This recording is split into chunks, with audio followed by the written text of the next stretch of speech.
La enfermedad de Crohn es una entidad que pertenece al grupo de las enfermedades inflamatorias intestinales crónicas, constituido también, como dijimos previamente, por la colitis ulcerosa y la colitis indeterminada. Las tres comparten una etiología desconocida, un curso crónico en forma de brotes y remisiones y manifestaciones clínicas similares. Como dijimos, para la colitis ulcerosa tiene alta incidencia y prevalencia, sobre todo en el noreste de Europa, Canadá y también en Australia, y que la incidencia y prevalencia ha aumentado en las últimas décadas, no solamente en los países donde tenían muchos casos de estas enfermedades, sino también en sectores de baja prevalencia. La incidencia anual, por lo tanto, va a variar de 4 a 20 casos por 100.000 habitantes y la prevalencia de 50 a 300 casos por 100.000 habitantes, dependiendo de las áreas geográficas involucradas. Como dijimos, en el módulo de colitis ulcerosa, la etiopatogenia involucraría disparadores ambientales, antígenos luminales y microbianos ayudantes que en un individuo genéticamente susceptible desarrollaría una respuesta inmunológica que alteraría la permeabilidad intestinal, dando lugar a la inflamación. Como dijimos, para la colitis ulcerosa, la edad más frecuente de presentaciones en el adulto joven, segunda, tercera década de la vida, aunque hay un segundo pico de incidencia menor, alrededor de los 60 años aproximadamente. También, como en la colitis ulcerosa, hay una historia familiar, hay concordancia para gemelos homocigotas y dicigotas, y hay un riesgo en familiares de primer grado del aproximadamente 10%, y esto tendría que ver con la predisposición genética a estas enfermedades. Factores ambientales involucrados, asociado a mayor nivel socioeconómico, el desarrollo de enfermedad de Crohn, y a diferencia de la colitis ulcerosa, está asociada al tabaquismo. Los tabaquistas tienen 2 veces más riesgo que los no fumadores. Como características de la enfermedad de Crohn es que se caracteriza por un compromiso asimétrico, heterogéneo y parcheado que puede afectar cualquier parte del tubo digestivo, desde la boca hasta el ano.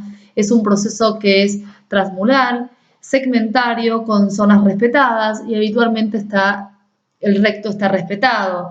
Como podemos ver en esta figura, que resume un poco las características de la enfermedad, las lesiones salteadas, el compromiso del intestino delgado, asimétrico, la presencia de estenosis, de granulomas, de fístulas y enfermedad perianal.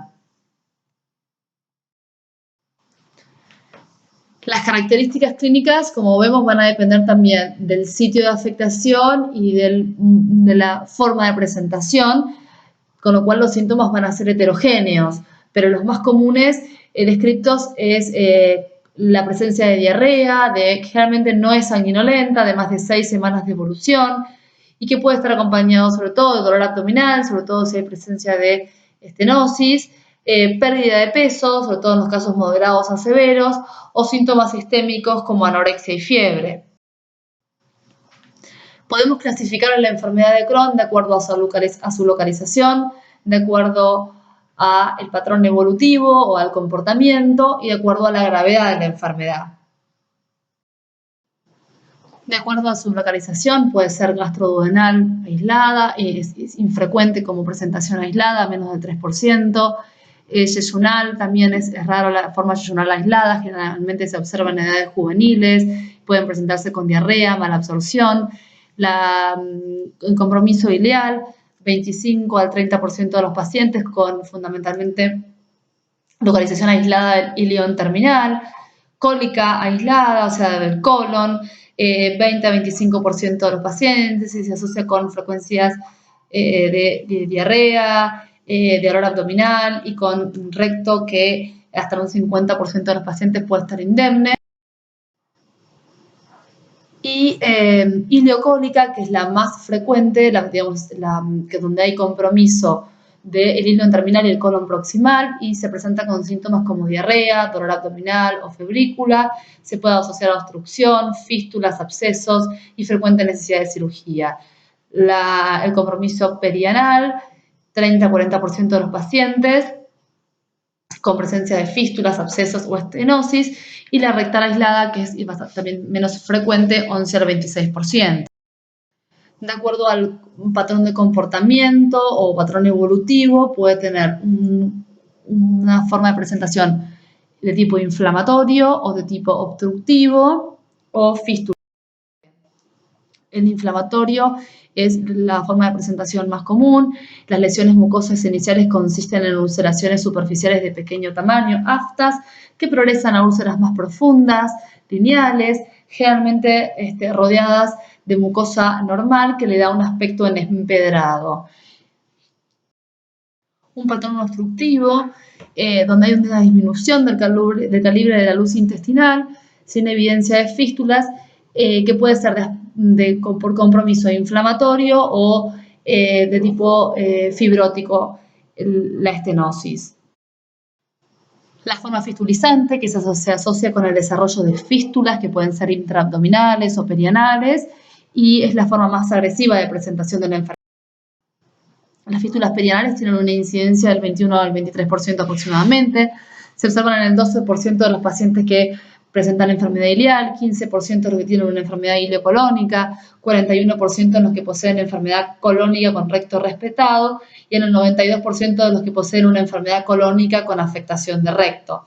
La enfermedad perianal habitualmente precede o aparece simultáneamente con los síntomas intestinales. Las fístulas pueden ser internas, enteroentéricas, enterovesicales, enterovaginales, cologástricas, coloduodenales o externas, enterocutáneas o perianales. Y en la clasificación de Montreal tiene en cuenta tanto como la edad de diagnóstico, la localización, como hemos visto previamente, y el comportamiento, toma en cuenta estas tres variables porque esto tiene un valor pronóstico.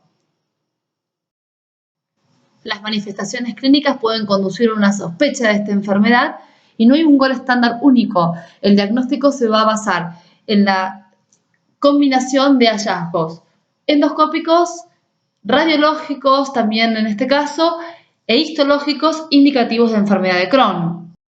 El laboratorio, si bien no es útil para el diagnóstico por su baja sensibilidad y especificidad, aporta datos en la sospecha de la enfermedad y para el diagnóstico diferencial con otras entidades. Podemos encontrar reactantes de fase aguda elevados, sobre todo en los casos moderados a severos, como PCR, eritrosedimentación, hipoalbuminemia, leucocitosis, trombocitosis o anemia. Presencia de marcadores serológicos, como por ejemplo el patrón ASCA positivo, ANCA-P negativo. Presencia de marcadores fecales, como la calprotectina fecal, que nos permiten el diagnóstico diferencial, sobre todo con entidades de tipo funcional, como el síndrome de intestino irritable, y el análisis microbiológico de la materia fecal, que nos va a permitir el diagnóstico diferencial con entidades de tipo infecciosa. Los marcadores serológicos, como dijimos, no deben ser utilizados como método de screening ni para diagnóstico de la enfermedad inflamatoria intestinal en pacientes adultos, dado que tienen baja sensibilidad y especificidad, y son útiles sobre todo en el paciente que uno tiene diagnóstico de enfermedad inflamatoria, pero es útil para discriminar entre colitis ulcerosa y enfermedad de Crohn. Entonces, un ASCA positivo, ANCA-P negativo, aporta una alta sensibilidad y especificidad para el diagnóstico de Crohn. Y además la presencia de un ASCA estaría asociado, por ejemplo, a un comportamiento estenosante fibrosante. En este metaanálisis lo que se evalúa es si la inclusión del análisis de calprotectina fecal en pacientes con sospecha de enfermedad inflamatoria intestinal reduce la cantidad de procedimientos diagnósticos innecesarios como la colonoscopía.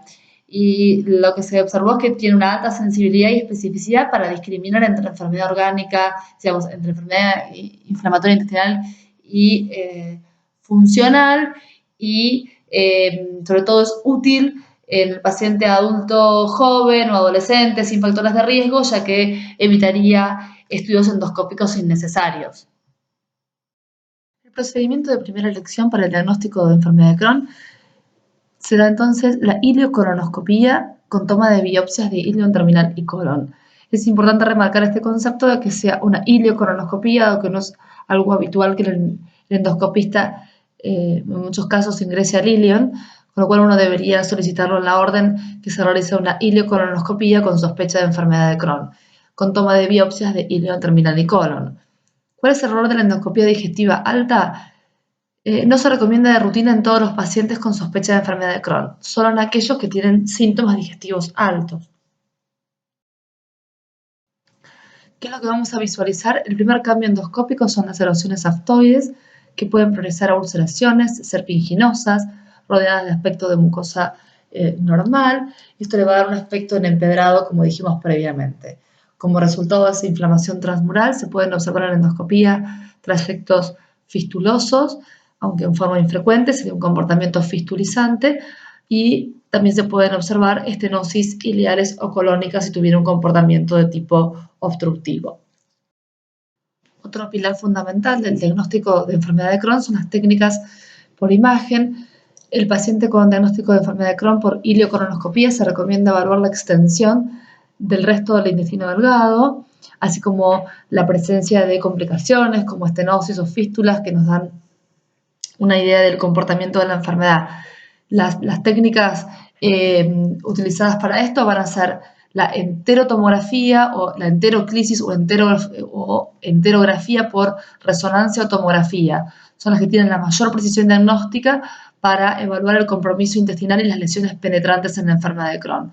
También está descrita la ecografía del intestino delgado, que debe ser hecha por un operador competente en este punto, que en muy pocos centros tienen desarrollada la técnica. La tomografía con técnica de enterografía o enterotomografía es sensible y específica tanto para evaluar la mucosa del intestino delgado como así como las complicaciones de la enfermedad. La enteroresonancia o enterografía por resonancia magnética es prácticamente igual de sensible y específica que la tomografía, aunque se prefiere actualmente la resonancia porque evita la radiación ionizante, ya que estos pacientes van a estar sometidos probablemente a lo largo de la evolución de la enfermedad a varios estudios por imágenes, porque estos estudios no solamente sirven para el diagnóstico, sino muchas veces para el control posterior de la enfermedad. En los pacientes que tienen un compromiso perianal, está indicada además la resonancia magnética de pelvis para evaluar el compromiso esfinteriano, evaluar la presencia de fístulas complejas y descartar la presencia de abscesos. Y por último, bueno, la ecografía de intestino delgado, como dijimos previamente, que debe ser realizada en algunos centros donde tienen desarrollada esta técnica, útil especialmente para evaluar sectores terminales del intestino delgado. La cápsula endoscópica también es útil en la evaluación del intestino delgado, está indicado cuando hay dificultades diagnósticas a pesar de las pruebas convencionales, en pacientes con Crohn en los que se requiere también valorar extensión y también puede tener indicación para establecer el diagnóstico diferencial en pacientes con colitis indeterminadas. La cápsula endoscópica tiene un gran valor predictivo negativo, ¿sí? Cuando es normal. Tiene algunos inconvenientes, es que a veces detecta pequeñas lesiones aftoides o de muy pequeño tamaño que pueden ser secundarias a otras entidades que no corresponden a la enfermedad inflamatoria intestinal. Las limitaciones son la incapacidad de la toma de biopsia y el riesgo de retención de la cápsula cuando hay compromiso de tipo obstructivo. La histología, vamos a encontrar inflamación crónica, linfocitos, células plasmáticas con distribución en un patrón discontinuo, transmural, distorsión focal de las criptas y formación de granulomas no caseificantes en la lámina propia, no asociada a injuria de las criptas, y la detección de estos granulomas es muy específico de enfermedad de Crohn, si es que los detectamos. Fisuras, engrosamiento de la submucosa y preservación de la mucosecreción. El diagnóstico diferencial de la enfermedad de Crohn incluye, como también para la colitis ulcerosa, las infecciones entéricas, en primer lugar, virales, bacterianas, fúngicas, por Clostridium difficile. Es muy importante el diagnóstico diferencial con la tuberculosis, dado que la tuberculosis intestinal puede tener un compromiso muy similar, tanto desde el punto de vista clínico como endoscópico, a la enfermedad de Crohn y el tratamiento se contrapone, con lo cual es de suma importancia en estos pacientes hacer el diagnóstico diferencial con la tuberculosis. Bueno, colitis por drogas, sobre todo AINES, enfermedad de Behçet, colitis segmentaria asociada a diverticulitis, colitis por radiación, y si el síntoma predominantemente es la diarrea sin sangre, el diagnóstico diferencial con el síndrome de intestino irritable, la colitis microscópica y la enfermedad celíaca. La enfermedad de Crohn alterna entre recaídas y remisiones, o sea, brotes y remisiones. La mayoría de los pacientes van a desarrollar complicaciones en algún momento de la enfermedad y muchos pueden requerir cirugía. La cirugía no es curativa y la recurrencia es predecible según una cantidad de características clínicas. Existen factores clínicos que predicen un curso más grave de la enfermedad, entre los que se incluyen pacientes jóvenes, principalmente menores a 40 años, la presencia de enfermedad fistulizante o lesiones perianales, la enfermedad extensa del intestino delgado y el tabaquismo activo. En este estudio retrospectivo se evaluó el comportamiento a largo plazo de los pacientes con enfermedades de Crohn y, como podemos ver, a largo plazo la mayoría de los pacientes va a tener una complicación estenosante o penetrante. Dependiendo de los signos y síntomas clínicos que el paciente presenta, la enfermedad también la podemos clasificar en grado leve, moderado, grave o inactivo, y esto también ayuda en la estratificación de pacientes para las diferentes estrategias terapéuticas. Hay diferentes índices validados de actividad en la enfermedad, en la enfermedad de Crohn, ¿sí? Como algunos, como el CDI, que se utilizan sobre todo en ensayos clínicos. También hay índices de actividad endoscópico, índices de calidad de vida e índices de actividad el más utilizado en la práctica clínica para hablar de un paciente leve, moderado o severo en enfermedad de Crohn. Decimos que un paciente es leve, por ejemplo, que es un paciente ambulatorio que tolera líquidos y sólidos, tiene una pérdida de peso menor al 10%, sin signos de obstrucción, fiebre, deshidratación o masa abdominal o dolor, y con una PCR usualmente aumentada por arriba del valor superior normal o dentro de los valores normales. Una PCR, y esto equivale a un CDI de 150 a 220 puntos. En la enfermedad moderada tiene un paciente que puede tener vómitos intermitentes o una pérdida de peso mayor al 10%, o que tuvo una enfermedad leve y el tratamiento fue inefectivo, o presenta una masa dolorosa pero sin una obstrucción manifiesta y tiene una PCR elevada. Y esto equivale a un CDI de 220 a 450 puntos. Y severa tiene ya marcada pérdida de peso, hubo evidencia de obstrucción o absceso, síntomas persistentes a pesar del tratamiento intensivo y una PCR elevada. Así groseramente podríamos entonces clasificar a los pacientes clínicamente en leve, moderado o severo y ayudar en la toma de decisiones. Esta es la forma de esquemática de cómo se evalúan los pacientes para el índice del CDI, ¿sí? Donde las variables que se tienen en cuenta es un poco más engorroso que el anterior, por eso se puede utilizar en la práctica clínica, pero también se lo utiliza mucho en los trabajos de investigación para objetivar mejoría clínica. En la toma de las decisiones terapéuticas tenemos en cuenta no solamente los scores de severidad clínica, sino también las complicaciones acumuladas del paciente y si tuvo o no resecciones quirúrgicas previas, cuál es el comportamiento de la enfermedad, si es una enfermedad que tiene un comportamiento de tipo inflamatorio, de tipo estenosante o de tipo penetrante. La respuesta a tratamientos previos, si es refractario a los tratamientos instaurados o si tiene dependencia, por ejemplo, los corticoides. Y uno tiene en cuenta factores que los denominamos de mal pronóstico o de peor evolución, como por ejemplo que son los pacientes que tienen enfermedad ileal, enfermedad extensa del intestino delgado, comportamiento fistulizante, edad menor a 40 años o tabaquismo activo.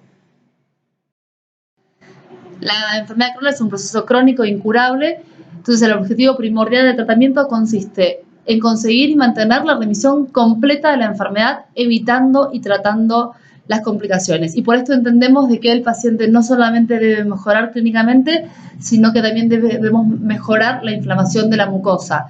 ¿Sí? ¿Por qué? Porque la inflamación no controlada va a acarrear complicaciones como las fístulas, estenosis, displasia, cáncer y pérdida de la función intestinal. Con lo cual, hoy uno de los objetivos es mejorar la clínica y además que mejoren endoscópicamente las lesiones. En un entorno ideal, la inflamación debería ser completamente controlada a tiempo con la terapia.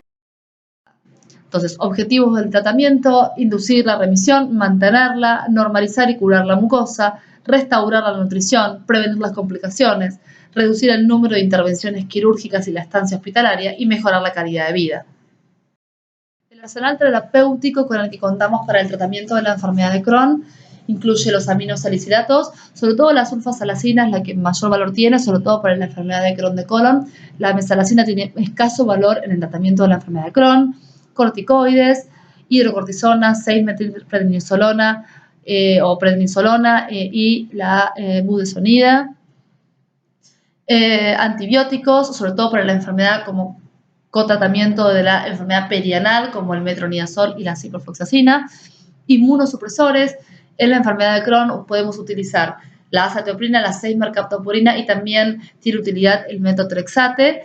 Y las drogas biológicas, que cada vez aparecen más drogas biológicas, tenemos de tipo anti-TNF, como son el infliximab, el adalimumab y el satralizumab, las 3 disponibles en nuestro país. Y después otro tipo de biológicos, como por ejemplo anticuerpos antiintegrinas, como el vedolizumab, que está próximamente a ingresar al país, o el ustekinumab, también próximamente a ingresar al país. Y otros tratamientos como por supuesto la cirugía y la nutrición. Este es el abordaje más conservador, que es el de la estrategia ascendente o la pirámide ascendente, donde es la utilización secuencial de agentes dando tiempo a comprobar la acción y se reservan los biológicos ante la falla de las medicaciones anteriores o en caso de complicaciones del tratamiento. Como vamos a ver, en algunos pacientes uno debería hacer lo que se llama un step up acelerado, o sea, utilizar esta pirámide pero un poco más en forma acelerada. Y en algunos pacientes que tienen mal pronóstico, uno se plantea la utilización de invertir esta pirámide y empezar con drogas biológicas en forma inicial. El tratamiento de la enfermedad Crohn leve a moderada, en el tratamiento conservador, para utilizar como inducción de la remisión, tenemos que dividir si el compromiso es ileal o ileocecal o el compromiso es colónico. La mesalacina prácticamente no tiene valor y en estudios controlados versus placebo no se vio que fueran eficaces para inducir y mantener la remisión en la enfermedad de Crohn. Para el compromiso ileal o ileocecal, uno podría utilizar budesonide en una dosis de 9 miligramos por día, porque tiene una acción que se va liberando la droga, sobre todo a nivel del intestino delgado, a nivel ileocecal. Y para los que tienen compromiso colónico, a diferencia de la mesalacina, la sulfasalacina puede tener acción en la enfermedad de Crohn de colon a una dosis alta, de alrededor de 4 gramos por día. Si el paciente no responde inicialmente a este tratamiento inicial o tiene signos de mayor gravedad, uno debería iniciar corticoides, como dijimos, a una dosis de 40-60 miligramos por día. Como vemos acá, el beneficio de la mesalacina es limitado en la enfermedad de Crohn, levemente activa, localizado en la región ileocecal.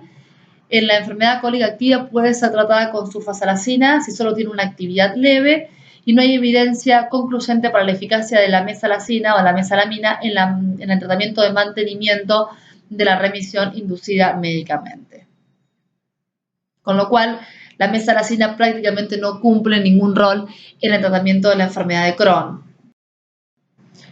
En la enfermedad de Crohn grave, uno inicialmente puede tratarlos con corticoides endovenosos, hidrocortisona 300 o 400 miligramos por día, o, de acuerdo a los factores pronósticos que tiene, podría iniciar, si no, con drogas biológicas o ser utilizados en los pacientes que no responden a los corticoides o intolerantes. Y la cirugía estaría reservada para la enfermedad ileocecal con complicación obstructiva o a los que no toleran la terapéutica médica. Como sabemos, en estos casos la cirugía no es curativa y hay alto índice de recurrencia de la enfermedad. Como vemos en este trabajo, los corticoides son muy eficaces para alcanzar la remisión clínica de los pacientes, pero no son eficaces, si como vemos acá, solo el 29% de los pacientes va a alcanzar la remisión endoscópica, que hoy es uno de los objetivos del tratamiento, o sea, no son efectivos para cicatrizar la mucosa. Y por sus efectos adversos tampoco son efectivos para entonces el tratamiento de mantenimiento, ¿sí? Son útiles para inducir remisión, pero no logran cicatrizar la mucosa y tienen altos efectos adversos a largo plazo, con lo cual deben ser utilizados solo por periodos cortos de tiempo. Entonces, los corticoides sistémicos son mejor utilizados para la enfermedad activa grave de cualquier ubicación. No se apoya, salvo, por ejemplo, su uso en la enfermedad perianal aislada, donde no son efectivos en la enfermedad perianal. Se prefiere la budesonide a los corticoides sistémicos para la enfermedad ileocecal moderadamente activa por su perfil de efectos adversos. Los corticoides sistémicos y la budesonida no son eficaces como terapia de mantenimiento, como hemos visto. Y siempre se recomienda reducir todos los corticoides a cero en forma paulatina, ¿sí? Y en los pacientes que lo requieran, cambiar en forma secuencial a terapia inmunosupresora, ¿sí? O anti-TNF, dependiendo del caso.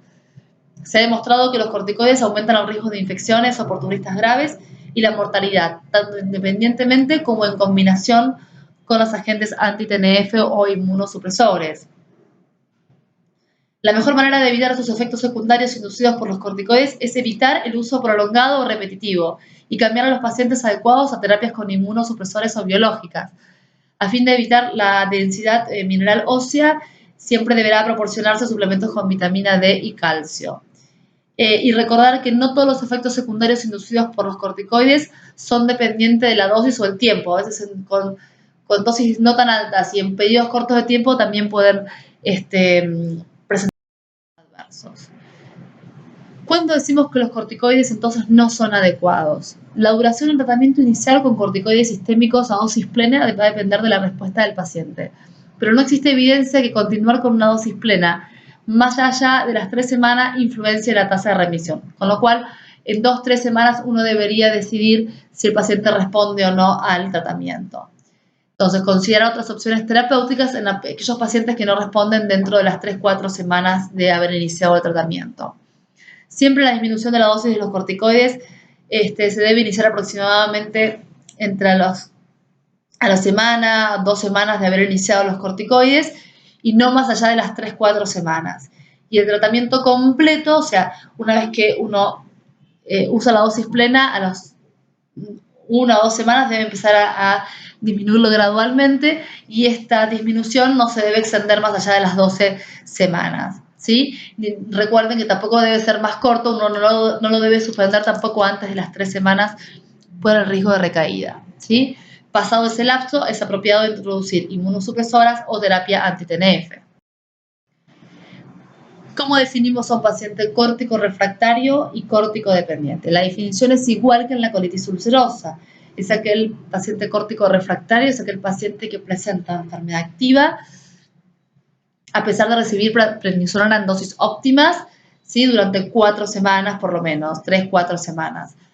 Y un paciente córtico dependiente es aquel paciente incapaz de reducir los esteroides al equivalente a 10 miligramos días de prednisona o de budesonida 3 miligramos día dentro de los 3 meses de iniciar la terapia o aquel que recae dentro de los 3 meses de haber suspendido la terapia.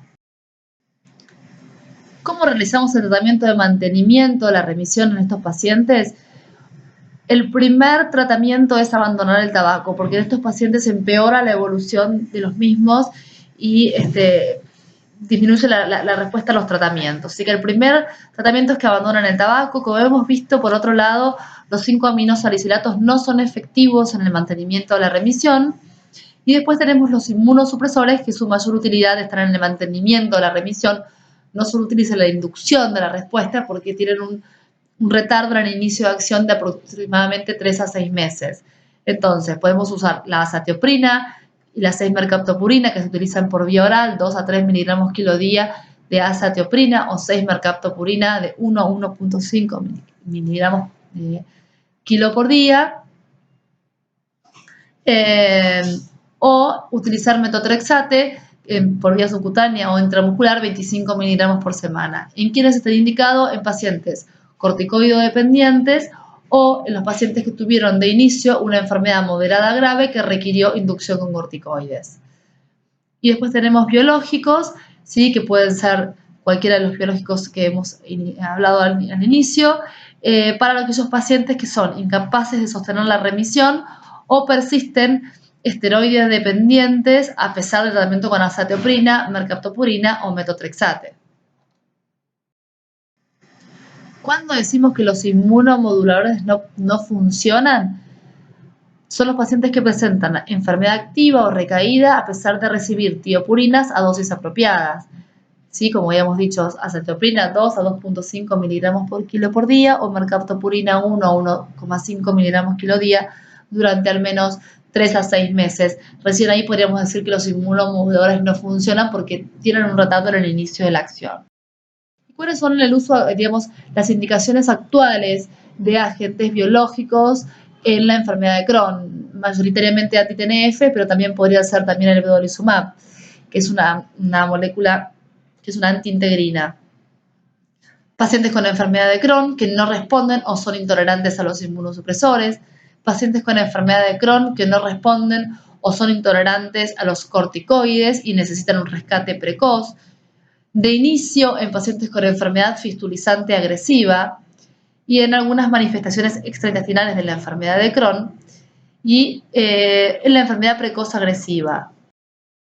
¿Cuál sería entonces la enfermedad precoz agresiva? Sería aquellos pacientes que tienen algunos factores de mal pronóstico, como por ejemplo edad menor a 40 años, forma fistulizante, tabaquistas con ulceraciones profundas colónicas, gran extensión del intestino delgado o uso de corticoides desde el inicio. En estos pacientes uno podría plantearse directamente el inicio de biológicos en forma precoz para de esta manera prevenir complicaciones y disminuir hospitalizaciones y cirugía porque estos pacientes tendrían más riesgo de tenerlas. Antes de utilizar drogas biológicas, sobre todo anti-TNF, uno debería realizar una historia clínica y un examen físico detallados para determinar cualquier contraindicación, historial de vacunas, exámenes de laboratorio de referencia, determinar serologías, fundamentalmente VIH, virus varicela zoster, virus C y virus B, prueba de detección para tuberculosis y una tomografía o resonancia cuando hay sospecha de absceso o de fibroestenosis. Las contraindicaciones para la terapia con drogas anti-TNF pueden ser absolutas, como la sepsis o infección activa conocida, sobre todo correcciones intraabdominales o pélvicas, la insuficiencia cardíaca congestiva clase 3-4, cáncer actual o enfermedades desmielinizantes. Y bueno, relativas a síntomas obstructivos secundarios a fibroestenosis, cáncer previo, esto es discutible, de acuerdo a qué tipo de cáncer estuvo presente, tiempo, hace cuánto tiempo el paciente tuvo el cáncer previo, etcétera, e hipersensibilidad a los anticuerpos monoclonales. Y por último, para terminar, describir brevemente que estos pacientes no solamente pueden tener manifestaciones a nivel del tubo digestivo, sino que también pueden tener manifestaciones extraintestinales, que pueden preceder, acompañar o aparecer en forma independiente de la clínica intestinal y que también nos van a hacer sospechar el diagnóstico. Y bueno, y por lo cual estos pacientes, de una u otra manera, debemos siempre tratar de trabajarlos en forma multidisciplinaria.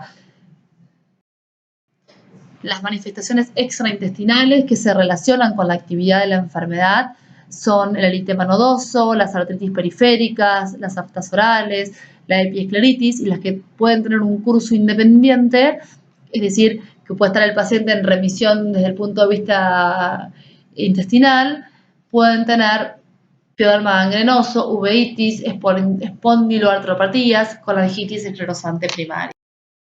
Tenemos entonces dentro de las cutáneas el eritema nodoso, puede estar presente hasta el 4% de la CU y 15% de los pacientes con enfermedad de Crohn, pioderma gangrenoso, 1 al 10% de los pacientes con colitis ulcerosa, 0,5 al 20% de los pacientes con enfermedad. Manifestaciones articulares, que son una de las más frecuentes, las artropatías periféricas, que pueden ser de tipo 1, pausa articular, o sea, menores de 5 articulaciones, y afecta a grandes articulaciones, es aguda y autolimitada, y esa tiene que ver generalmente con la actividad de la enfermedad. La de tipo 2 puede ser poliarticular, pequeñas articulaciones de la mano, persisten meses o años y puede recurrir también de forma independiente de la actividad de la enfermedad. Y la artritis axial, como la espondilitis y la sacroileitis, que son las formas más graves también de compromiso articular. Puede haber manifestaciones orales, aftas, más comunes en el Crohn, oculares, epiescleritis y uveitis, ¿sí? 0,5 al 3% tiene un curso independiente de la enfermedad, ¿sí? Y tiene un curso más grave que la epiescleritis. Manifestaciones hepatobiliares como la esteatosis hepática, la colelitiasis y la más grave que es la colangitis esclerosante, que se puede presentar, los pacientes con colitis ulcerosa presentan colangitis esclerosante en el 3 al 6% de los casos, mientras que a la inversa, si uno toma a los pacientes con colangitis esclerosante primaria, van a presentar en algún momento de la evolución una enfermedad inflamatoria en el 50 al 75% de los casos.